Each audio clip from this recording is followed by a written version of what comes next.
Current electricity paragraph 2 electric current. इस paragraph में हम इलेक्ट्रिक करंट के बारे में जानेंगे।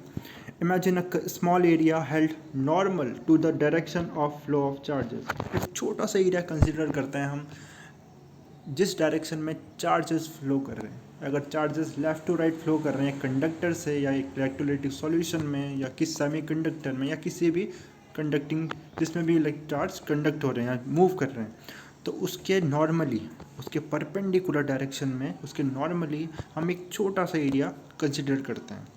अब इस एरिया में क्या करना है, तो both the positive and the negative charges में flow forward and backward across the area. अब इस एरिया से उसमें पॉजिटिव चार्जेस भी है और नेगेटिव चार्जेस, आयंस और इलेक्ट्रॉन दोनों हैं उसमें।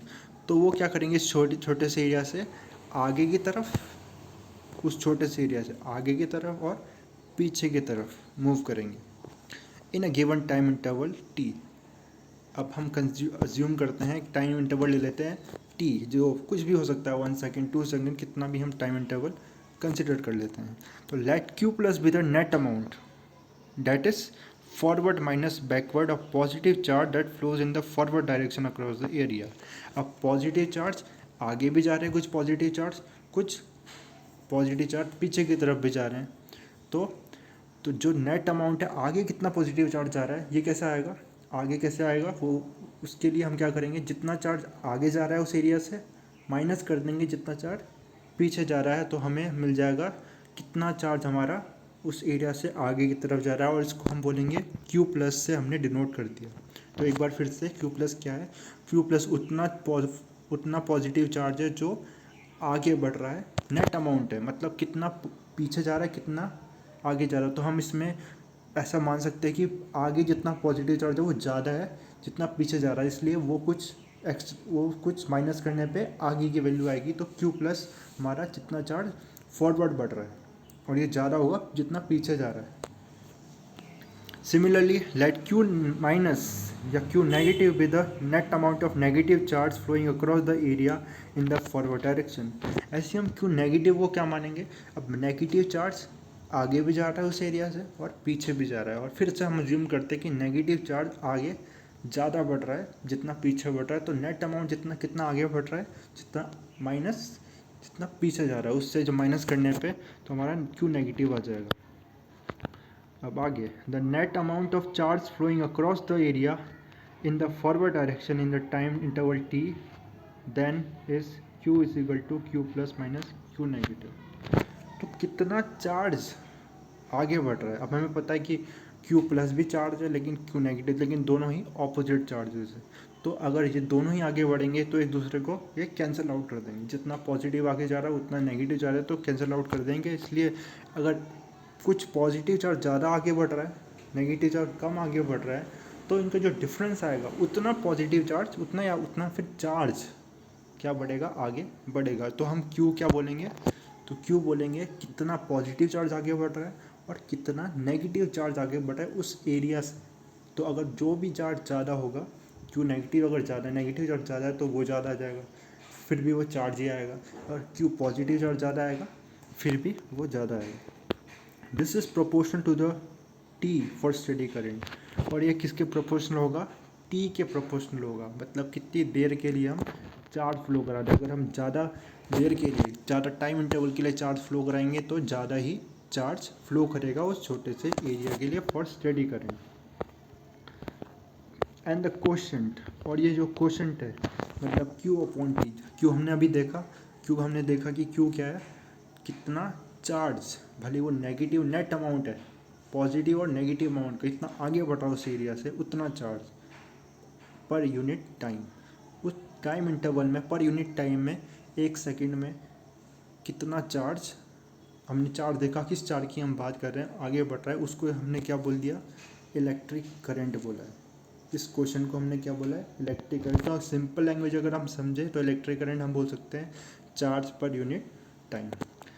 It is defined to be the current across the area in the forward direction. तो यही करंट होगा उस एरिया से फॉरवर्ड डायरेक्शन में। If it turn out to be a negative number it implies a current in the backward direction. और अगर ये negative आया यानी कि जो चार्ज है वो पीछे की तरफ बढ़ रहा है। Current are now not always steady and hence more generally we define the current as follows। अब ऐसा तो नहीं होता है कि हर बार जो करंट है, करंट जनरली क्या होता है, स्टेडी नहीं होता है।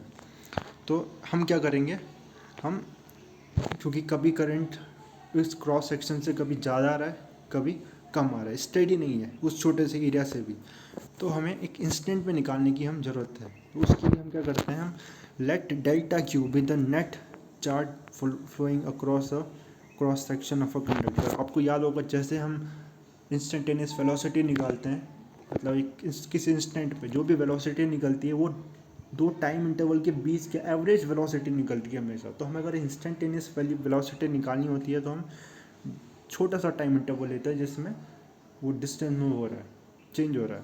तो ऐसे इसमें भी अगर हमें करंट की इंस्टेंटेनियस वैल्यू चाहिए, एक पर्टिकुलर टाइम में चाहिए, तो हम क्या कंसिडर करेंगे, small time interval delta T consider करेंगे।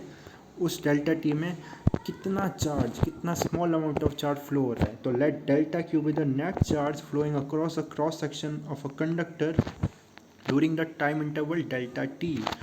और ये डेल्टा टी क्या होगा, time that is between time T and T plus delta T. तो इन दोनों टाइम के बीच में 1 सेकेंड और 1.0000001 सेकेंड, इनके बीच में जो टाइम इंटरवल है, इस टाइम इंटरवल, इस छोटे से टाइम इंटरवल में कितना स्मॉल अमाउंट, तो बहुत छोटा सा अमाउंट चार्ज फ्लो करेगा उस छोटे से एरिया से, वो हम कंसिडर करते हैं। Then the current at the time T across the cross section of the conductor is defined as the value of the ratio of del q to del t in the limit of del t tending to 0।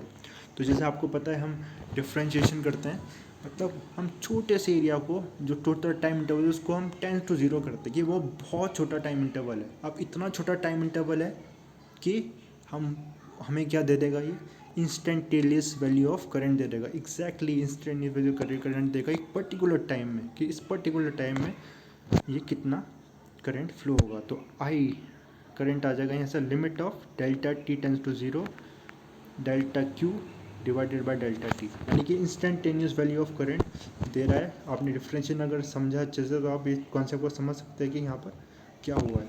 तो instantaneous value of current दे रहा है। In SI unit the unit of current is ampere. तो SI unit current की ampere है। An ampere is defined through magnetic effects of current that we will study in the following chapter। magnetic effects of current में आगे पढ़ना है, तो उसमें ampere को डिफाइन किया जाएगा। An ampere is typically the order of magnitude of current in domestic appliances. तो एम्पियर का जो मैग्नीट्यूड होता है वो जो भी हम डोमेस्टिक अप्लाइंस है, जो भी घर में हम अप्लाइंसेस यूज़ करते हैं उनके ऑर्डर का होता है, मतलब हम उसमें उसके ऑर्डर का करंट फ्लो होता है। An average lightning carries current of the order of 10,000 of ampere. जो लाइटनिंग है, जैसे कि हमने स्टार्टिंग में चैप्टर के देखा था पहले पैराग्राफ में, उसमें 10,000 ऑफ एम्पियर, इतने बहुत हाई अमाउंट में एम्पियर, बहुत हाई ऑर्डर में एम्पियर्स करंट फ्लो करता है। And at the other extreme current in our nerves are in micro ampere.